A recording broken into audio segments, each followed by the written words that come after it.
Biasanya mulai aktivitas Rasulullah SAW dari sepertiga malam. Yang pertama dilakukan Rasulullah Muhammad SAW apabila bangun tidur, dan beliau ini tidur matanya dan hatinya tidak pernah tidur, karena beliau senantiasa berzikir kepada Allah, memuji Allah. Dan Rasulullah SAW apabila bangun tidur, alhamdulillahilladzi afani fi jasadi wa radda alayya ruhi wa adhina li bidzikri. Segala puji bagi Allah yang memberikan kesehatan dalam tubuh saya dan mengembalikan roh saya dan mengizinkan saya untuk berzikir, mengingat Allah kembali. Rasulullah SAW sesudah bangun tidur untuk salat malam, beliau mengusap wajahnya, menghilangkan bekas tidurnya. Kemudian beliau berdoa. Selepas berdoa, beliau mengambil wudu lalu menggunakan siwak. Karena salah satu sunnah adalah menggunakan siwak khususnya bangun tidur. Karena perubahan bau mulut kita, maka disunnahkan menggunakan siwak.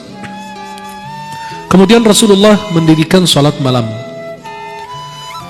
Beliau SAW salat malam sehingga kakinya bengkak SAW. Sampai istri beliau dan keluarganya sayang sama Nabi, kasihan sama beliau. Nabi terus mengerjakan salat malam sehingga kaki beliau bengkak. Ketika ditanya, ya Rasulullah, bukankah engkau telah diampuni dosa yang telah lama punya akan datang? Kata Nabi SAW, afala akunu abdan syakura, bukankah aku ingin menjadi hamba Allah yang pandai bersyukur kepada Allah? Dan terus beliau berzikir, melaksanakan salat malam, istighfar, bermunajat, dan mentadabburi ciptaan langit dan bumi sehingga mendekati fajar. Kalau sudah mendekati waktu fajar, beliau kembali ke kasurnya lagi istirahat. Apabila beliau mendengarkan suara azan subuh yang dikumandangkan oleh Bilal bin Rabah, Nabi SAW bangun dari tidurnya dan membaca asbahna wa asbahal mulku lillah. Sayyidah Aisyah radhiyallahu anha ditanya tentang salat malam. Kata beliau, Rasulullah ini matanya tidur tapi hatinya tidak.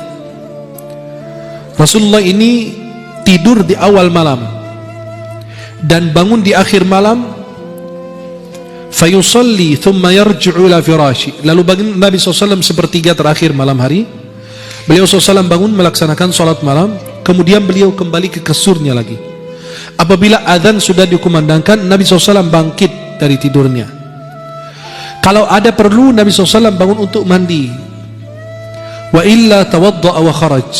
Kalau tidak, beliau SAW cuma hanya wudu lalu keluar melaksanakan salat. Apabila beliau SAW keluar dari rumahnya, beliau baca doa, Bismillah, tawakkaltu ala Allah, wala hawla wala quwata illa billah. Ya mungkin kita sering lupa. Kita memberi salam lalu kita keluar, Bismillah, tawakkaltu ala Allah, wala hawla wala quwata illa billah. Dari Ummu Salamah radhiyallahu anha, istri Rasulullah, beliau mengatakan, kana idza kharaja min baitihi qala. Apabila Nabi SAW ingin keluar dari rumahnya, beliau membaca doa berikut ini. Bismillah, tawakkaltu ala Allah, Allahumma inni a'udzu bika an adilla aw udall, aw azilla aw uzal, aw adlima aw udlam, aw ajhal aw yujhala alai. Ini doa yang dibaca Rasulullah SAW ketika mau keluar dari rumah. Apabila Nabi SAW masuk masjid, Nabi SAW memerintahkan Bilal untuk mengumandangkan salat, untuk iqamat. Kemudian Nabi SAW meluruskan saf para sahabatnya. Nabi ketika jadi imam, beliau menghadap kepada sahabat, lalu beliau merapikan saf sampai kadang-kadang berjalan ke arah kanan, terus berjalan ke kiri, merapikan saf. Alhamdulillah sekarang saf kita kalau lagi sholat berantakan, ada yang di depan, ada yang di belakang. Di rakaat pertama rapi, rakaat kedua ada yang maju, ada yang mundur, ada yang jauh, ada yang nempel, ada yang begitu. Maka Nabi SAW memperhatikan. Kenapa? Kata Nabi, kalau kalian berantakan saf, hati kalian ikut berantakan. Maka itu saf itu apa? Meluruskan saf, merapikan saf. Maka setiap kali imam maju, istaqimu, istau, i'tadilu, luruskan, rapatkan saf kalian gitu. Kemudian Rasulullah SAW sholat subuh berjamaah sebagai imam. Sesudah melaksanakan sholat subuh, beliau SAW selesai istighfar 3 kali lalu menghadap kepada sahabat. Man ra'a minkumul ru'yal lailah, siapa yang lihat tadi malam ada melihat mimpi. Kalau ada yang melihat mimpi, Nabi tafsirkan, Nabi jelaskan. Rasulullah SAW menjelaskan. Maka kalau siapapun melihat mimpi, kan mimpi itu ada tafsirnya.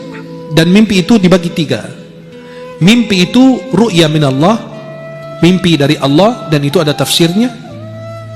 Yang kedua, hulmu minasyaitan, mimpi atau bisikan dari syaitan, gangguan dari syaitan, tidak ada tafsirnya. Ketika kita mengalami tafsir atau mimpi buruk, bangun tidur, kita langsung buang ludah ke kiri 3 kali. 3. Kemudian ganti posisi tidur. Tadi tidur kanan, pindah ke kiri, dan seterusnya. Yang ketiga, dan jangan diceritakan mimpi buruk itu karena tidak akan terjadi insya Allah. Yang ketiga,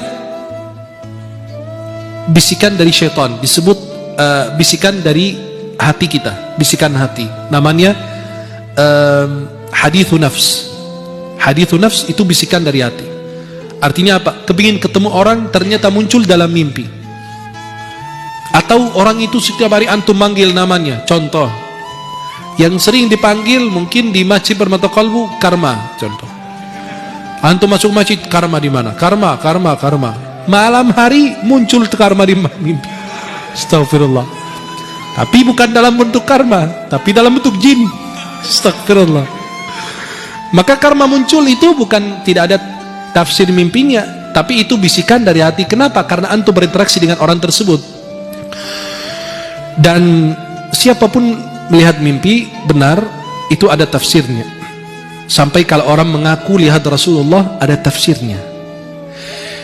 Di dalam Fathul Bari syarah Sahih Bukhari, Muhammad bin Sirin mengatakan, kalau ada orang mengaku lihat Rasulullah dalam mimpi, kita bilang, ayo ceritakan ciri-cirinya.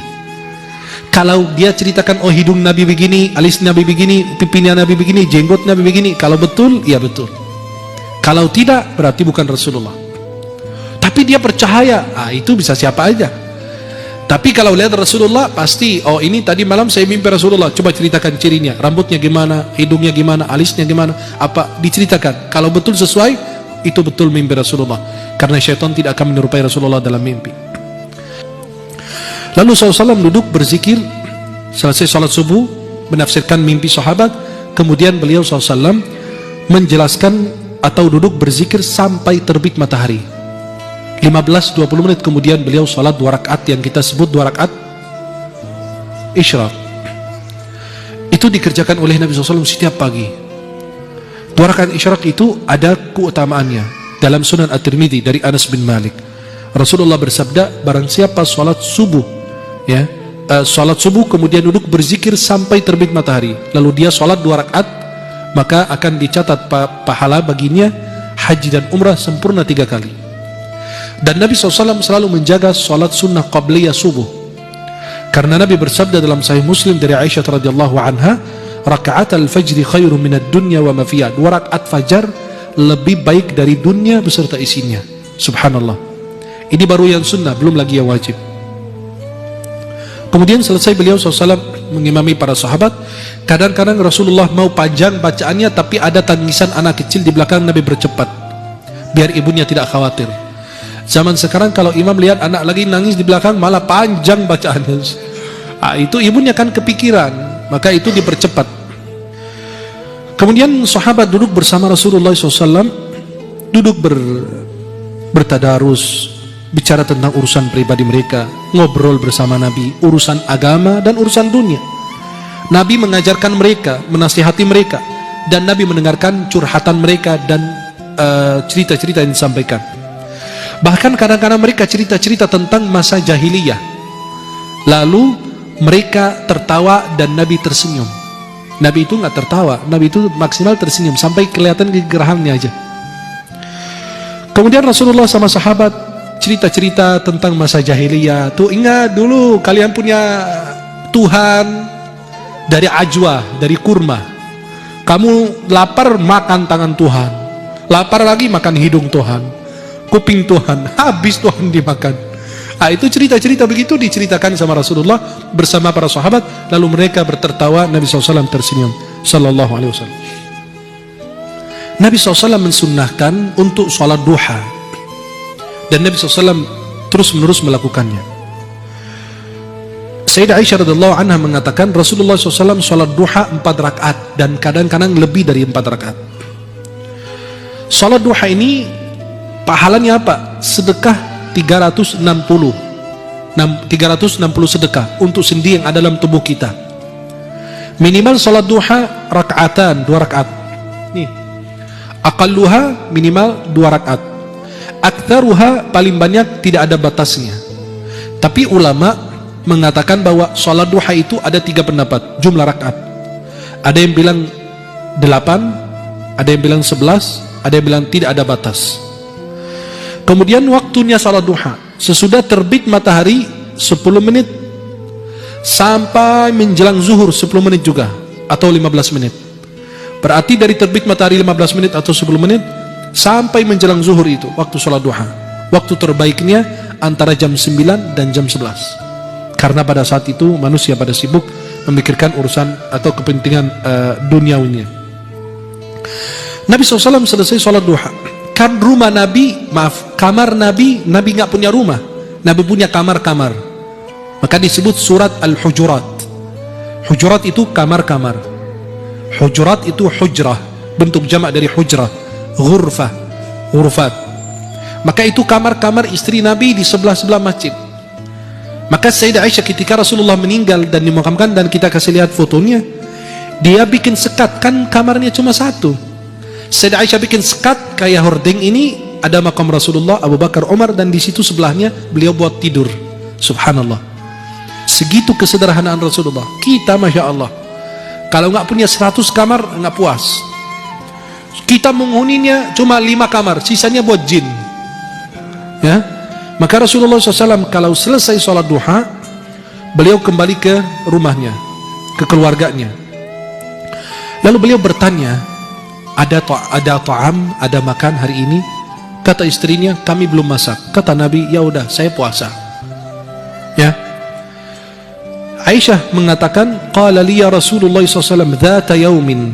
Rasulullah suatu waktu mengatakan, ya Aisyah, hal indakum syai'? Apakah kalian ada makanan? Qalat, faqultu ya Rasulullah, ma indana syai'. Kami enggak punya apa-apa ya Rasulullah. Kata Nabi, fa inni sha'im. Saya puasa. Dan Nabi SAW apabila dihidangkan makanan, beliau itu kalau suka beliau makan. Ma'awba ta'aman qat. Sama sekali nggak pernah mencela makanan. Nabi kalau suka makan, kalau tidak ditinggalkan. Nabi SAW tidak pernah makan tungkurap. Sambil tungkurap gitu Nabi makan kayak kita zaman sekarang gitu, aneh-aneh gitu, nggak jelas. Atau bersandar, tidak. Nabi SAW makan, duduk. Ya. Dan Nabi katakan, saya tidak pernah makan sambil bersandar gitu. Nabi SAW memberi contoh dalam ketawaduan beliau sallallahu alaihi wasallam. Beliau ikut berkhidmat kepada keluarganya.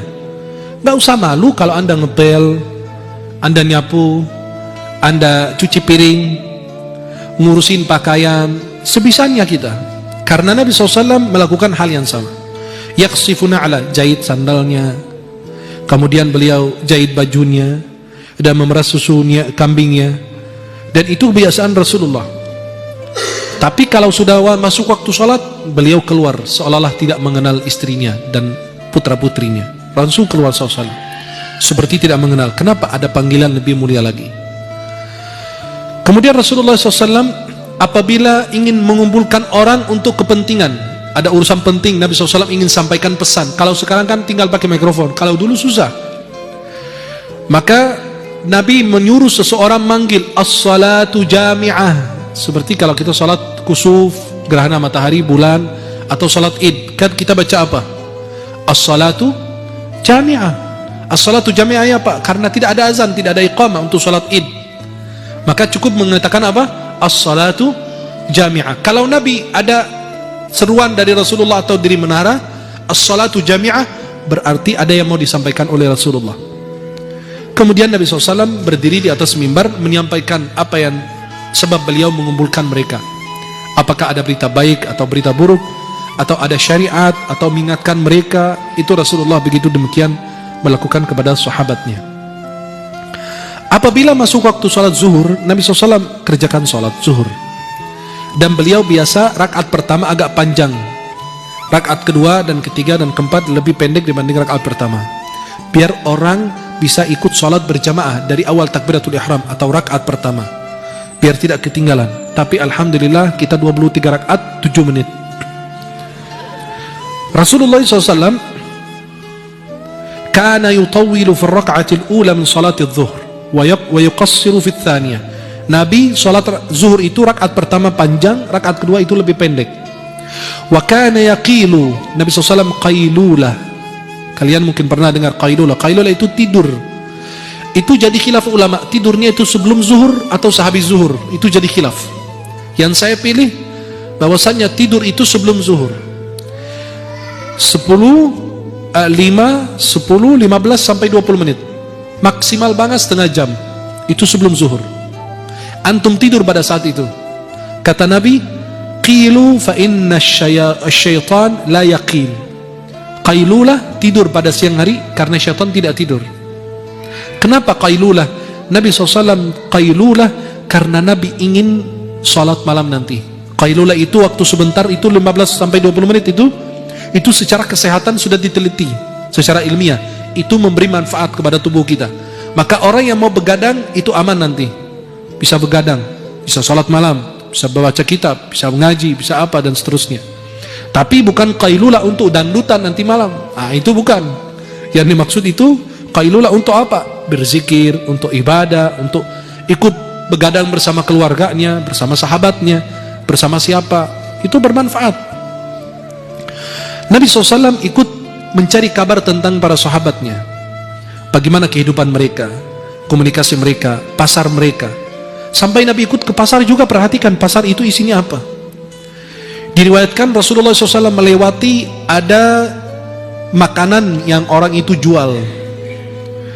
Kemudian Rasulullah memasukkan tangannya dalam makanan itu, lalu ternyata tangan Rasulullah basah. Kata Nabi, apa? Apa yang terjadi dengan itu?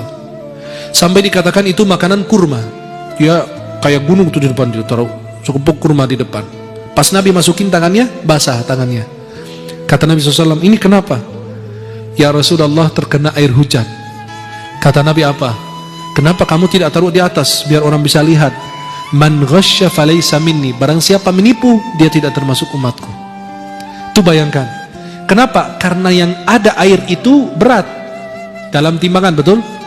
Kalau ada airnya itu berat. Maka kalau terkena air hujan, dia timbang, itu dia berat jadinya. Maka Nabi merasa ini menipu. Maka Rasulullah SAW ikut memantau pasar. Itulah seorang pemimpin, ikut memantau pasar, bukan naikin harga, dan tidak pernah turun ke, sekali turun ke pasar, pasarnya asal-asalan, dibuat untuk pemimpin. Oh turun pak, itu lihat ramai semua, Masya Allah, rapi, ayamnya bagus, sehat walafiat, gemuk lagi. Nah, itu ikannya, ikan hiu apa semua bagus pak, cabainya murah pak, tuh lihat begini semua di seluruh dunia gitu. Biasanya begitu, sandiwara semua kebanyakan, kecuali yang benar-benar istiqomah turun ke pasar-pasar tradisional yang benar-benar tidak benar disentuh oleh orang. Kemudian Rasulullah SAW dan Rasulullah SAW sebagaimana dikatakan Umar bin Khattab, kana Rasulullah yasmuru inda Abi Bakrin al-lailah kadzalika fil amri min umuril muslimin wa ana ma'hum. Rasulullah, Sayyidina Abu Bakar, Sayyidina Umar, mereka berkumpul di dalam rumah Abu Bakar untuk membahas, mendiskusi urusan berkaitan dengan umat Islam. Maka Nabi begadang kalau ada perlunya, ada manfaatnya. Dan Rasulullah SAW melarang kita begadang kecuali apa? Mengaji, menemani keluarga, menuntut ilmu, atau ada keperluan yang lain. Dan Nabi melarang tidur sebelum Isya, sehabis maghrib, dan begadang sehabis salat Isya, kecuali kalau ada perlu, menemani keluarga, atau ada tamu, atau belajar, dan lain sebagainya. Kalau tidak manfaat itu tidur. Kenapa? Biar bisa bangun salat malam atau salat subuh berjamaah. Rasulullah SAW duduk bersama orang-orang beriman, sahabatnya, dan menjenguk orang yang sakit. Dan kalau ada yang mengundang Nabi, Nabi datang. Nabi SAW berjalan untuk memenuhi hajatnya orang lemah, orang miskin. Nabi SAW tidak pernah jijik atau benci atau tidak senang dengan seorang janda ketika ada perlu sama Nabi. Ya Rasulullah, tolong temani saya ada urusan ini, biar diselesaikan. Nabi ikut temani beliau. Wal miskin fayaqdi lahul hajah. Dan orang miskin kalau perlu sama Nabi SAW, kalau ada keperluan, Nabi menemani beliau sampai diselesaikan hajatnya. Dan Nabi SAW mencari kabar tentang para sahabat, jenguk orang yang sakit. Dan Nabi SAW selalu memantau para sahabatnya. Dan inilah kehidupan Rasulullah SAW, mengingatkan mereka, mendakwai mereka, amar ma'ruf, nahi munkar, menjenguk orang yang sakit, dan menolong orang yang membutuhkan pertolongan. Dan dakwah itu adalah apa? Kepentingan yang benar-benar diperhatikan oleh Rasulullah Muhammad SAW. Apabila sudah masuk malam, Nabi SAW salat isya, kalau ada urusan umat, atau ada ngobrol sama sahabat, atau bersama keluarga. Kalau tidak, Rasulullah SAW tidur. Apabila beliau ingin tidur, beliau wudhu lebih dahulu. Kemudian beliau membersihkan kasurnya dengan ujung sarungnya. Kenapa? Takut di situ ada binatang yang membahayakan. Itu salah satu sunnah sebelum kita tidur. Lalu Nabi SAW berzikir kepada Allah, berdoa, kemudian tidur sebelah kanan. Kemudian Rasulullah SAW baca doa, Allahumma aslamtu wajhi ilaika wa fawwadtu amri ilaika wa alja'tu dhahri ilaika raghbatan wa rahbatan ilaika la malja'a wa la manja minka illa ilaika. Allahumma amantu bi kitabika alladhi anzalta wa bi nabiyyika alladhi arsalta fa in mutta min lailatik, apabila engkau mati atau meninggal di malam hari tersebut sesudah baca doa tersebut, fa anta 'alal fitrah, maka engkau mati dalam keadaan fitrah, keadaan suci. Waj'aluhunna akhir ma tatakallamu bih, jadikan doa tersebut adalah doa yang terakhir kau baca sebelum tidur. Dan Rasulullah biasa baca ayat kursi, dua ayat terakhir surat Al-Baqarah, amana rasuluh, dan Allahumma amana rasuluh bima unzila ilayhi min rabbih wal mu'minun. Kemudian ayat kursi, Allahu la ilaha illa huwal hayyul qayyum. Dan ini salah satu sunnah yang dikerjakan Rasulullah. Nabi SAW membersihkan dengan ujung sarungnya. Kemudian beliau membaca, Bismika Rabbi wada'tu jambi wa bika arfa'u in amsakta nafsi farhamha. Ya Allah, dengan namamu aku meletakkan tubuh ini, dan dengannya saya akan bangun kembali. Jika engkau menahan roh saya, maka rahmatilah diri saya ini. Wa in arsaltaha fahfadha, kalau engkau melepas roh saya ini kembali dalam tubuh saya, maka jagalah roh dan diri saya ini, ya Allah, sebagaimana engkau menjaga hamba-hambamu yang saleh. Kemudian inilah kehidupan Rasulullah SAW setiap hari, kecuali kalau ada keperluan, ada perang atau ada apa, kegiatan yang berbeda dengan apa yang kita sudah ceritakan. Maka kehidupan Rasulullah SAW lillahi ta'ala, qul inna salati wa nusuki wa mahyaya wa mamati lillahi rabbil alamin.